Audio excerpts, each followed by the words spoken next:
오늘은 묵은지를 이용한 맛있는 밥도둑 목살김치찜을 만들어 보겠습니다. 쉬고 군내 나는 먹기 힘든 김치를 가장 맛있게 먹는 방법이 김치찜일 거예요.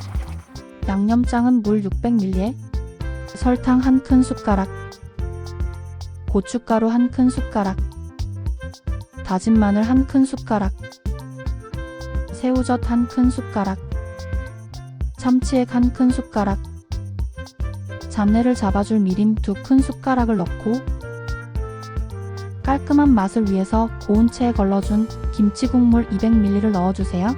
김치국물이 없을 때는 물 200ml에 고춧가루 1큰 숟가락 넣어주세요. 맛있는 김치는 김치소만 제거하고 사용하세요. 김치소가 들어가면 텁텁한 맛을 낼 수 있습니다. 쉬고 군내 나는 김치를 사용할 때는 물에 깨끗하게 씻어주고 고춧가루 1큰 숟가락과 다진 마늘 1큰 숟가락을 추가로 넣어주세요. 김치를 길게 2등분으로 잘라 사용하세요. 김치찜은 김치를 길게 쪽쪽 찢어 먹는 게 더 맛있어요. 김치찜의 채소는 양파와 대파면 충분합니다. 양파 1개를 큼지막하게 썰어주세요. 대파 1대를 어슷썰기로 큼지막하게 썰어주세요. 돼지 목살 400g을 큼지막하게 잘라주세요. 돼지고기는 비계 부분이 있는 부위를 사용하는 게 김치찜이 더 맛있어요. 팬에 돼지 지방을 넣고 기름을 빼주었어요. 기름이 많은 돼지고기는 구워서 넣어주는 게 더 맛있어요. 겉부분만 노릇하게 익혀주세요. 기름기가 없는 돼지고기는 굽지 않고 사용해도 괜찮아요. 냄비 바닥에 양파 반개를 깔아주세요. 김치와 고기를 양파 위에 올려주세요. 양파 위에 김치와 고기를 올려주는 건 타는 걸 방지하기 위해서입니다. 김치찜용 김치는 신김치를 사용하는 게 맛있습니다. 신김치가 없으면 식초를 2숟가락 넣어주면 좋아요.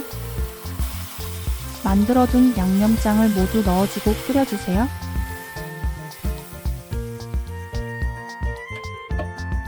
뚜껑을 닫고 끓기 시작하면 중불로 40분간 끓여주세요. 저는 총 50분간 끓여주었습니다. 썰어둔 양파와 대파를 넣어주세요. 뚜껑을 닫고 5분간 끓여주세요.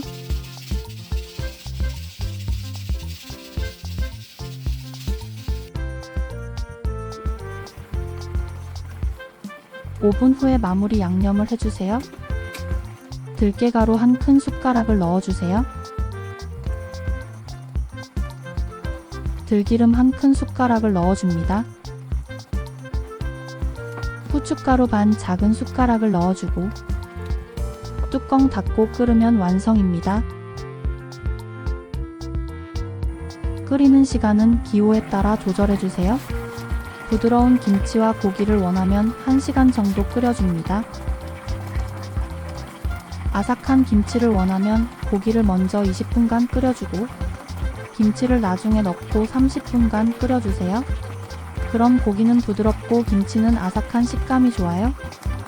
오늘 저녁은 밥도둑 김치찜 어떠신가요? 흰 쌀밥 위에 고기와 김치를 올려 먹으면 멈출 수가 없을 거예요.